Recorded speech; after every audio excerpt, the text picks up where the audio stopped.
Hustle culture is a lie.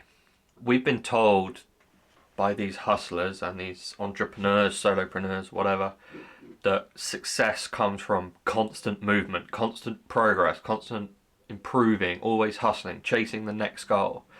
But I think a lot of those people confuse ambition and impatience. They're trying to create the illusion of hard work, but they're just being impatient. And really, patience is one of the greatest tools in a creative person's arsenal. The creative success isn't about speed. It isn't about first to do something. It isn't about, shallow ideas that are just pushed out there into the world. It's about depth and meaning and letting ideas mature before you go and chase after them. Rushed ideas feel forced. Thoughtful ideas feel valuable, rich. When we rush, we don't allow ourselves to discover all of the deep layers and the nooks and crannies and intricacies of the idea that we're, toying with. And I don't mean patience is just sitting around doing nothing. It's really about letting ideas grow to their full maturity and making sure that you understand all aspects of an idea and the richness of it before you go and execute. Some of the greatest works of art and literature and film and music took years, sometimes decades, to complete.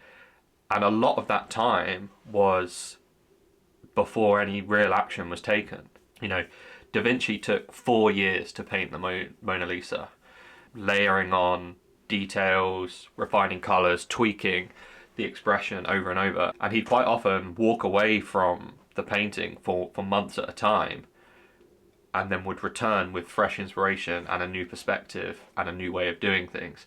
And that's probably why it's one of the most famous, well, if not the most famous pieces of art in the world. It hangs in the Louvre and gets seen by millions of people every day because it wasn't rushed. It was literally a work of art. A Song of Ice and Fire by George R.R. Martin, he takes his time to craft his stories, and that's why they have such a level of depth. All of the characters are very well thought out. I'm talking about the books here, not the TV show necessarily, but there's layers of complexity and stories, and in even just the realm itself, there's so much history, and it's just really rich. And that level of richness and depth does not come from a hustle culture mindset. It comes from a let's build something that's going to be here for 1,000 years mindset. So let's take the time to think about it a bit. Yeah. I think another person worth mentioning is the brilliant producer and director Christopher Nolan, who created one of my favourite films of all time, which is Interstellar. He spent almost a decade understanding certain aspects of physics, learning about black holes, communicating, consulting with physicists from around the world, and this helped him write and rewrite and readapt and build on his script and his vision for Interstellar. And yeah, because he took his time, Interstellar wasn't just any old film. It was a complete experience, and also one of the things that scientists around the world point to as being very accurate and very factual. And I think it's probably the reason that a lot of people have become obsessed with it, and not just from a filmmaking point of view or an entertainment point of view. A lot of scientists use the film and reference the film in their own academic work. It's really helped bring to life some really powerful and complex physical effects and things.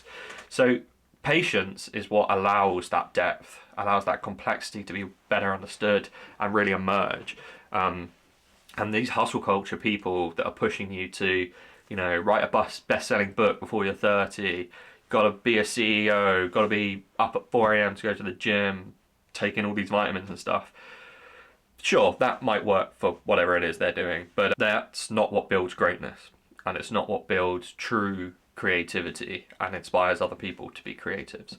And that's because we quite often mistake motion and activity as progress. But you can run in a circle and achieve very little. And working fast and always be moving gives the illusion of productivity. We all know people that we work with that have mastered the art of this illusion, making themselves look really important, making themselves feel really, really busy. And I think one of the reasons that people are like that is because they haven't learned how to be comfortable with waiting and ruminating and developing. They don't like that inactive, or what feels like inactivity. They have to be constantly creating this persona and this image of themselves of always, moving forward. And they've not really learned how to handle that discomfort of just absorbing and being patient. You need to work out how to become comfortable with not producing all the time, producing meaningful and purposeful things. I think it's a fantastic skill to learn, and it's something that truly creative and productive people have mastered. And it's something you'll constantly get better at as you do it more and more. It's an exercise that you need to do. And it means that when you do take action and you do execute, everything you do from that point on is done with purpose, with clear clarity, with a reason behind it.